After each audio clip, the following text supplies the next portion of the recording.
En esta mañana, mis queridos hermanos, me gustaría que pudiésemos meditar sobre un tema que me parece muy importante y que tiene que ver con el Efesios capítulo 4. Seguro que los técnicos nos pueden poner el cambio de la pantalla. Efesios capítulo 4 es un capítulo importante en la visión que Pablo tiene de la Iglesia. La visión que Pablo tiene de la Iglesia es muy diferente a la que hemos heredado o recibido del cristianismo. Sabéis, hace ya muchos siglos que la Iglesia dejó de seguir, me refiero a la Iglesia cristiana histórica, dejó de seguir la estructura que la Biblia nos dice de lo que es una iglesia. Y apareció muy pronto en la historia una jerarquía eclesiástica basada en conceptos humanos y que nos llega hasta nuestros días. Sin embargo, para el apóstol San Pablo, la iglesia, ese conjunto de creyentes, seguidores de Jesús, se estructura a partir de otro concepto completamente diferente. Y en la primera parte del tema, porque no lo vamos a terminar hoy, porque el capítulo es muy largo, vamos a ver un poco cuáles son las particularidades de esa iglesia que nacía en el momento que Pablo estaba predicando el Evangelio. Jesús nunca llegó a reunirse en una congregación cristiana. Jesús puso las bases, pero fue Pablo el primero que empezó a predicar el Evangelio fuera de Jerusalén. Pues bien, fijaos, el apóstol Pablo se presenta de la siguiente forma. Efesios capítulo 1, los versículos del 1 hasta el 5. Se presenta con un ministerio que el Señor le encomienda. Y hay una idea que me gusta mucho de esta expresión, y es la siguiente. Dice el apóstol: Pablo, apóstol de Jesucristo, por voluntad de Dios, a los santos y fieles en Jesús el Mesías. Santos y fieles. Este es otro concepto que la historia del cristianismo también ha desviado. Para el cristianismo histórico, los santos, ¿quiénes son? Pues son personas que prácticamente no pisan el suelo y que viven en una realidad completamente diferente a la que vivimos nosotros. Sin embargo, para Pablo, en la carta a los Efesios, los santos son aquellos que viven una experiencia religiosa con Jesús. Y sigue diciendo: gracia y paz a vosotros, de Dios, nuestro Padre, y del Señor Jesús. Bendito el Dios y Padre de nuestro Señor Jesucristo, el Mesías, quien nos bendijo en los cielos con la bendición espiritual, según nos escogió antes de la fundación del mundo, para que fuésemos santos y sin mancha delante de Él. ¿Sabéis? Hay una idea que el apóstol va a desarrollar muy bien en esta epístola y que me gustaría comentar con vosotros. No encontraréis ni un solo texto en el cual diga que Pablo se convirtió al cristianismo.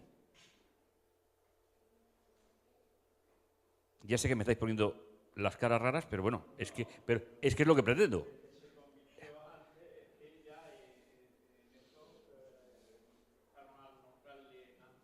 No va por ahí el tema. El tema va por otro sitio. Fijaos, Pablo solamente emplea la palabra conversión a aquellos que vienen del mundo pagano, pero no emplea la palabra conversión para los judíos que van al cristianismo. Y sin embargo sí que emplea la palabra llamamiento. Y esta idea a mí me gusta mucho. Porque, ¿qué es el llamamiento? ¿O qué significa ser llamado? Significa que el Señor llega hasta nosotros y nos encomienda una misión.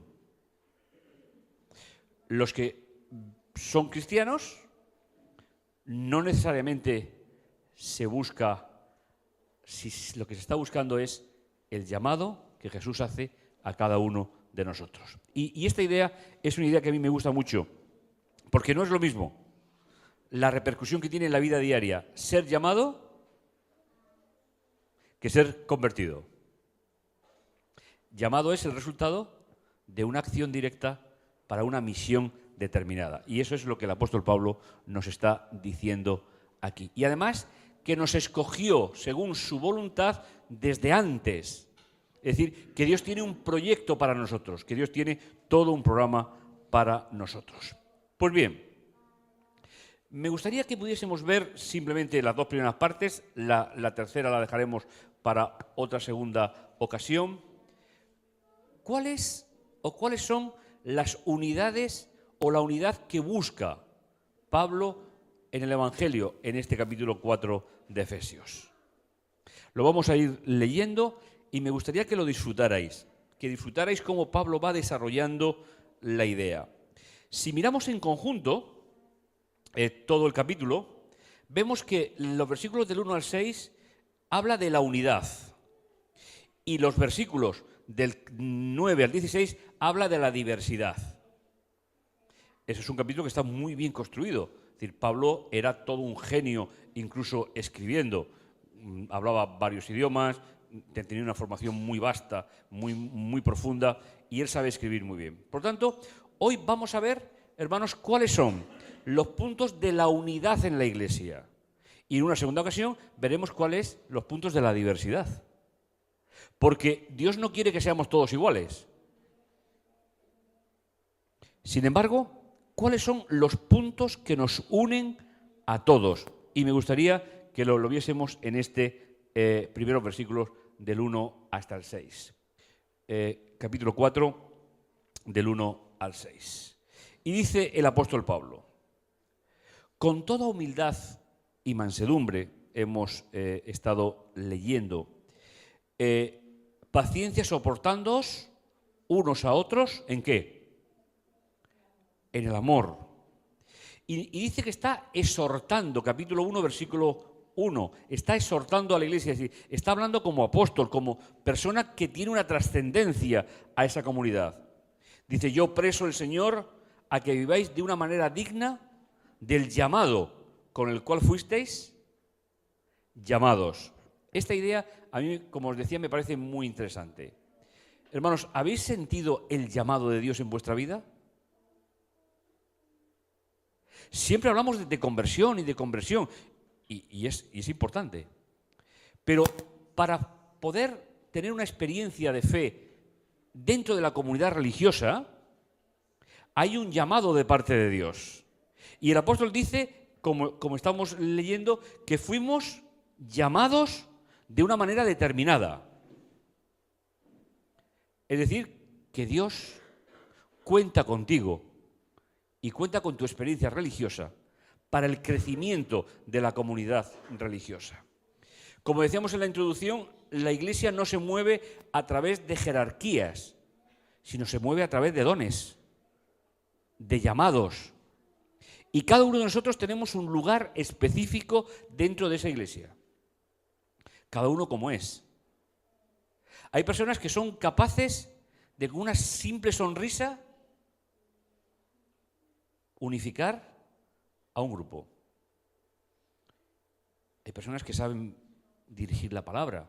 Hay personas que saben una serie de cosas. Esos son los verdaderos valores dentro de la comunidad religiosa. Pues bien, el apóstol Pablo en el versículo 2 dice: con toda humildad, mansedumbre y paciencia, soportaos unos a otros en el amor. Y aquí yo hago una pregunta que me gustaría que pudiésemos disfrutar de ella. ¿Cuál es el vínculo de unión entre todos los miembros de una comunidad religiosa como esta, por ejemplo? ¿Y qué significa amor? ¿Sabéis? En nuestra época esa palabra está muy desgastada. Está muy desgastada, muy desvalorizada. Está demasiado mal utilizada. Sin embargo, Pablo emplea un término que es espectacular, que solo aparece en la Biblia.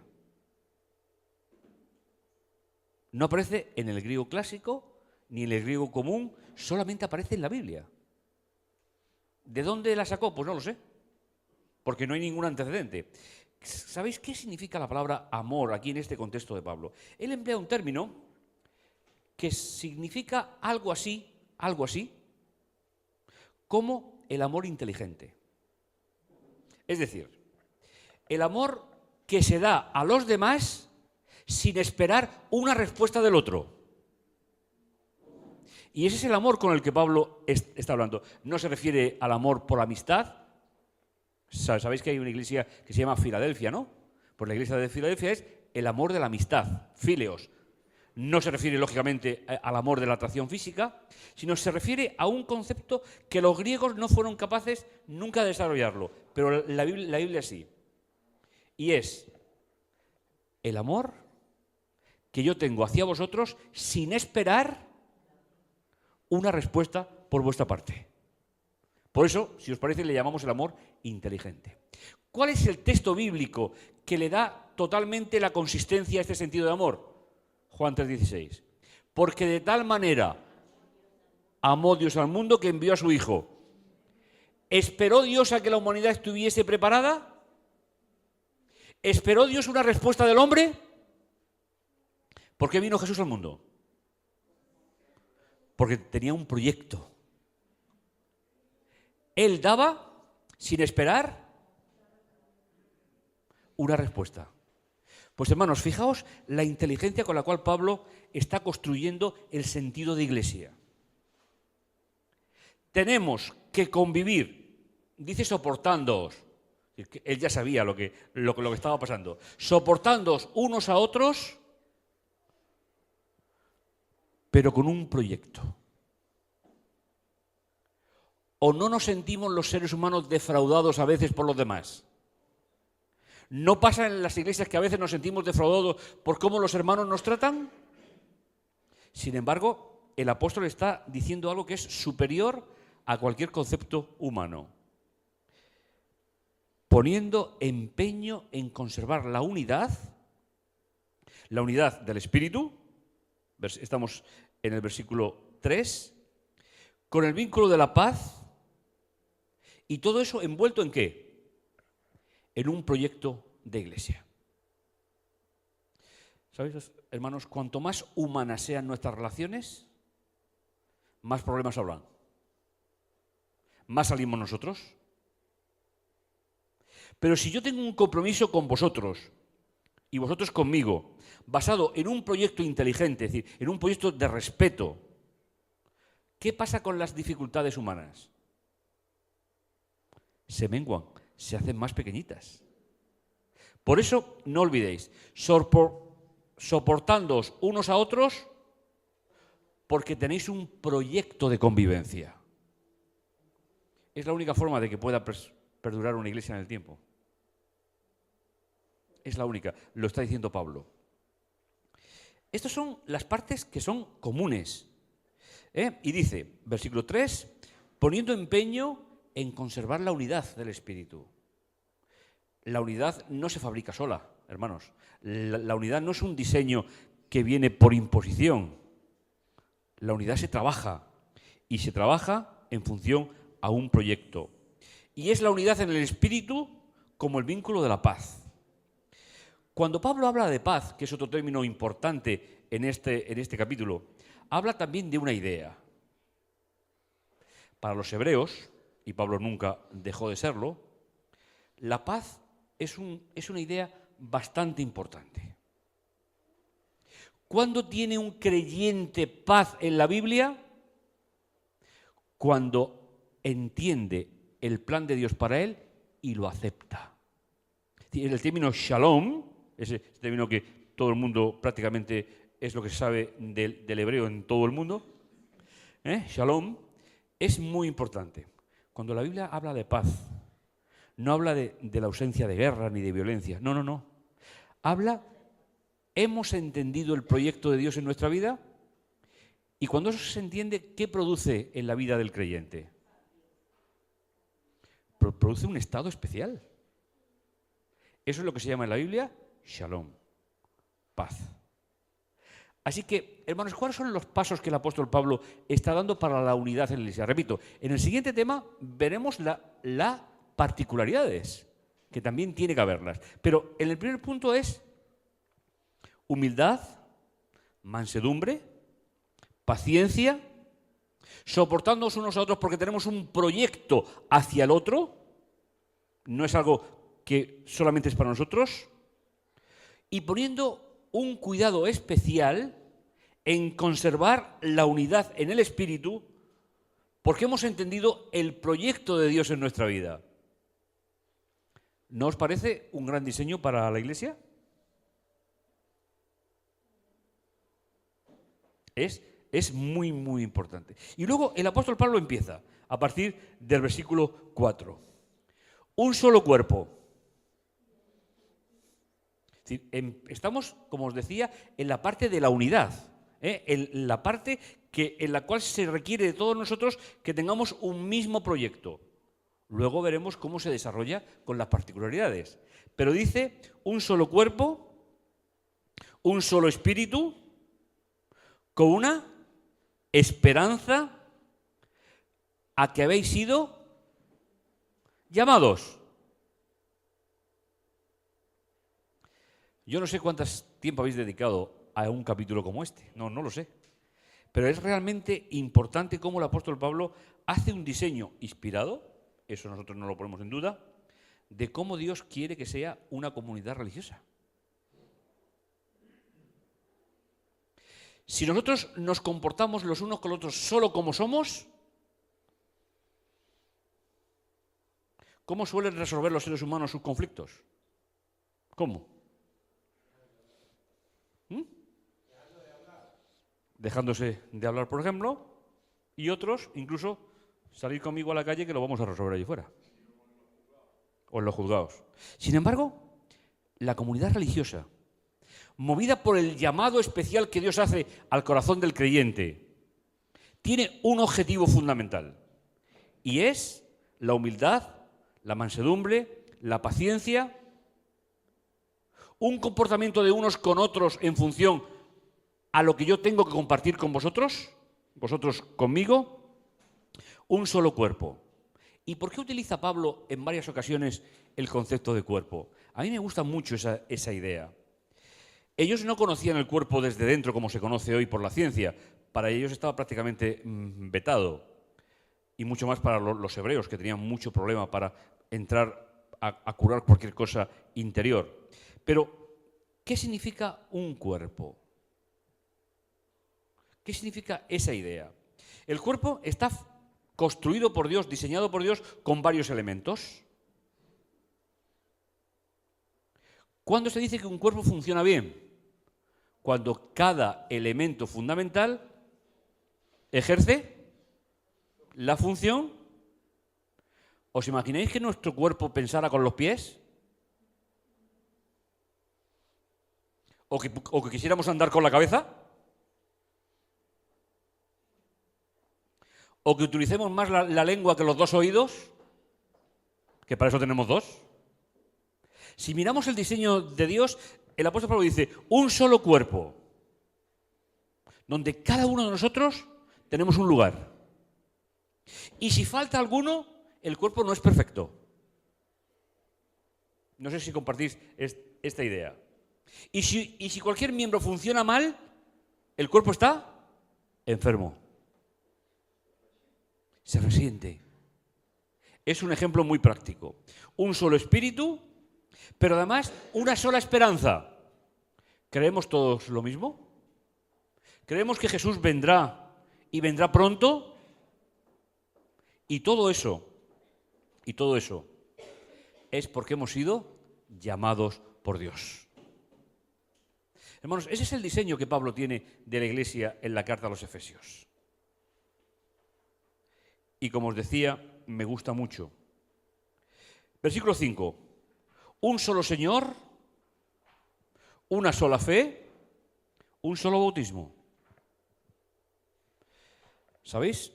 La Biblia dice que en los últimos tiempos vendrán falsos maestros, falsos cristos, burladores, falsos profetas. La unidad de la Iglesia está basada en los 3 conceptos del versículo 5. Un solo Señor. ¿Quién es? Una sola fe. Un solo bautismo. Esta idea, hermanos, me gusta muchísimo, porque son cosas que nos sobrepasan a nosotros, son cosas que nosotros no podemos diseñar.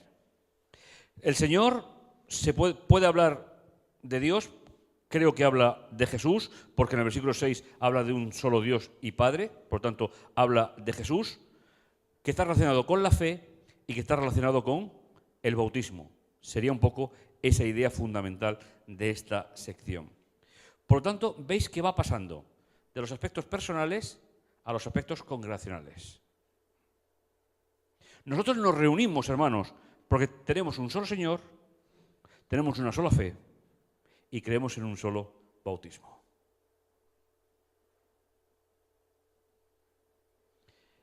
¿Quiere decir esto que yo no puedo tener un matiz teológico? Es decir, ¿esto quiere decir que yo no puedo tener por la investigación, por el estudio, no puedo tener una pequeña diferencia contigo? ¿Está hablando de eso?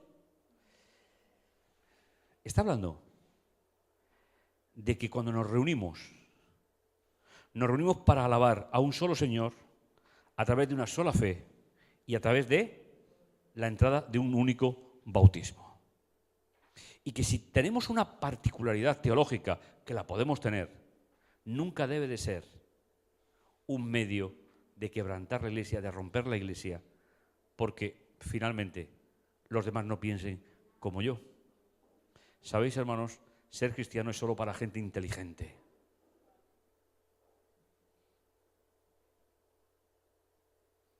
Saber dónde está mi límite y dónde empieza el límite de la comunidad. El estudio, la dedicación, es lo que realmente nos interesa de parte de Dios. Y el versículo 6, un solo Dios y Padre de todos, que está sobre todos, por todos y en todos.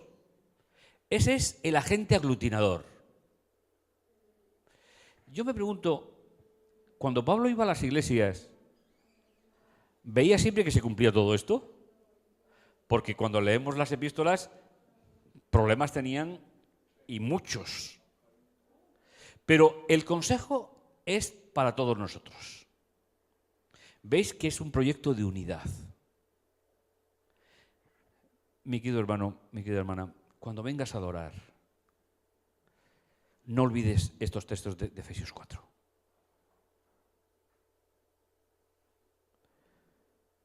Humildad, mansedumbre, paciencia. Pensando que el otro también tiene sus particularidades, sus necesidades. Y todo eso, bañado, recogido, por un cuerpo que funciona bien, un espíritu que lo aglutina, que lo engrasa para que funcione bien, un Señor, una fe, un bautismo y un agente aglutinador general que es un solo Dios y Padre que está en nosotros, que está en todos y que vive en todos nosotros. Me parece muy, muy interesante esta idea. Bien, la segunda parte son los versículos 7 y 8, con lo cual llegaremos al final de la meditación de hoy. Y ahora empezamos las particularidades. Porque Dios no quiere que todos pensemos igual.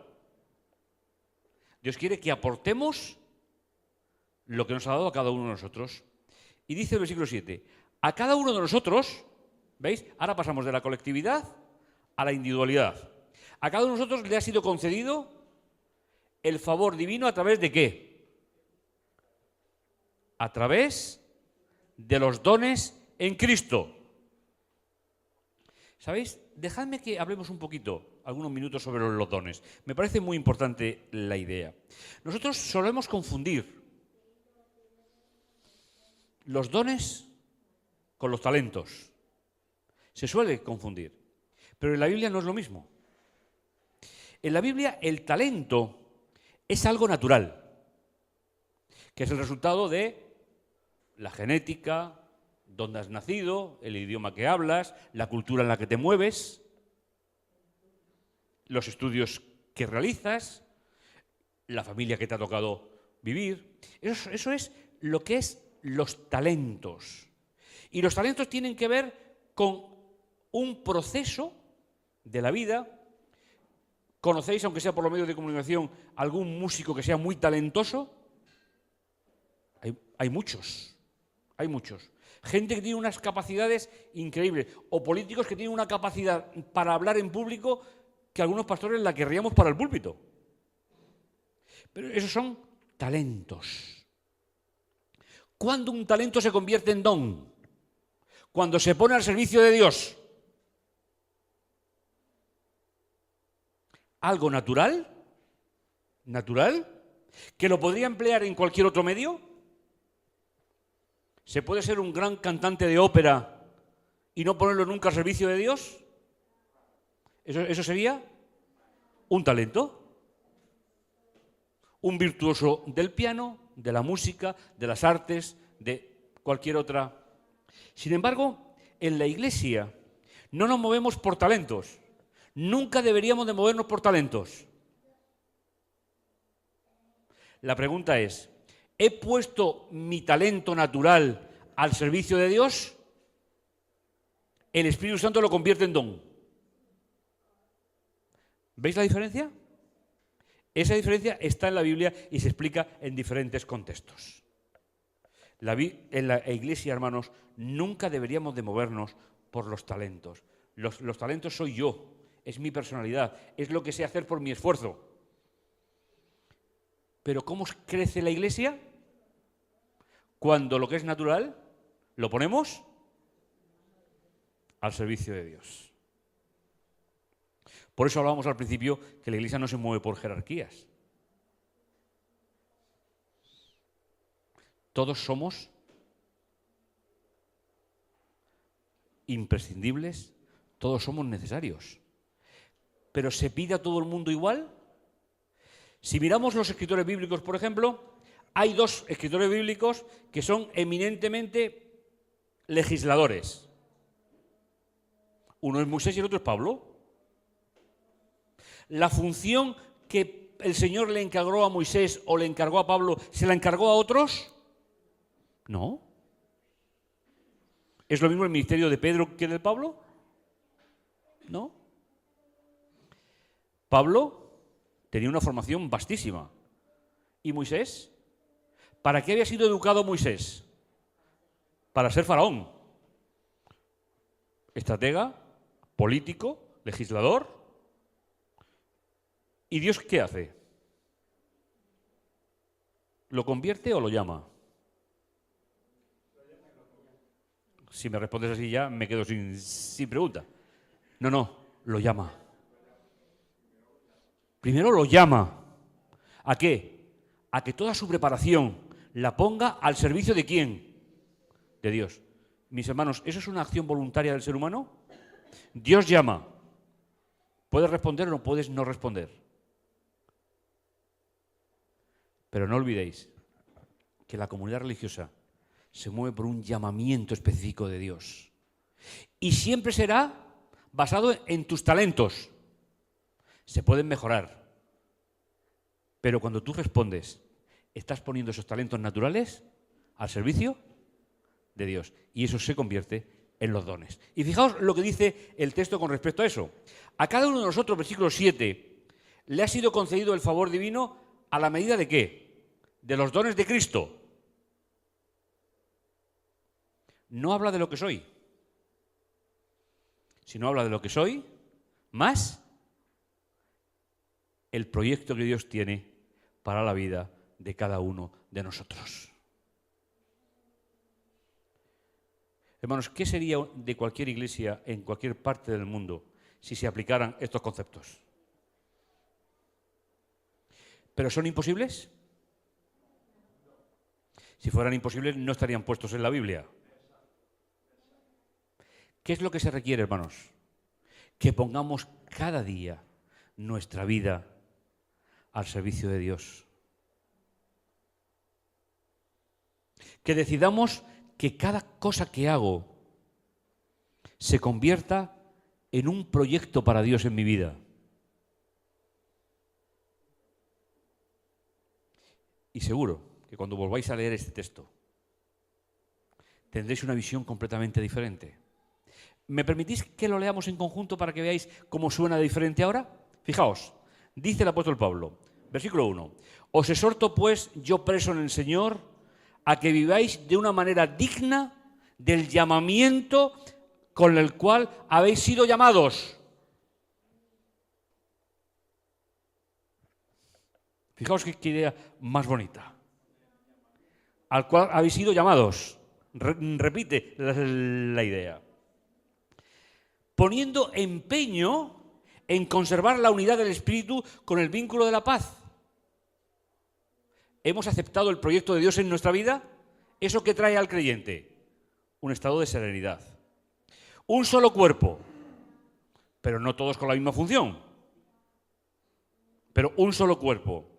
Un solo espíritu, con una única esperanza a la que habéis sido llamados de nuevo. Vuelve a aparecer de nuevo el término. ¿Y en qué consiste esa unidad? Solo Señor, una sola fe, un solo bautismo. Y todo eso, un solo Dios y Padre.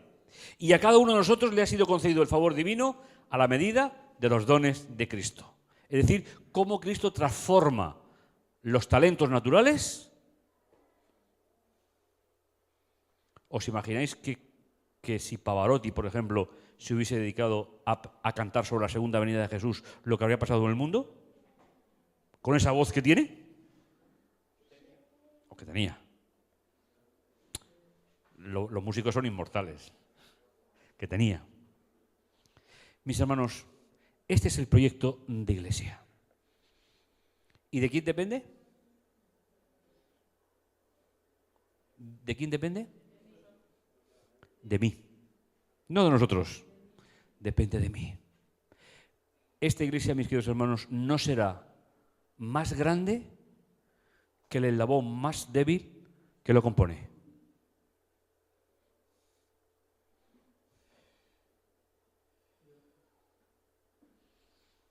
Una unidad, una fe, un Señor, un solo bautismo.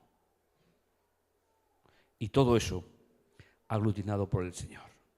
Mis queridos hermanos, yo en esta mañana me gustaría hacer un llamamiento especial a cada uno de vosotros.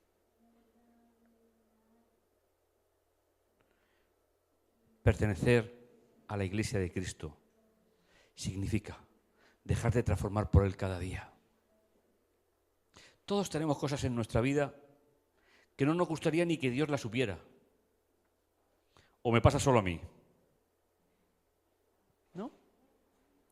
Pero sabéis, la Iglesia es el cachito de cielo que Dios tiene para cada uno de nosotros aquí en la tierra. La antesala. ¿Y cómo se consigue eso?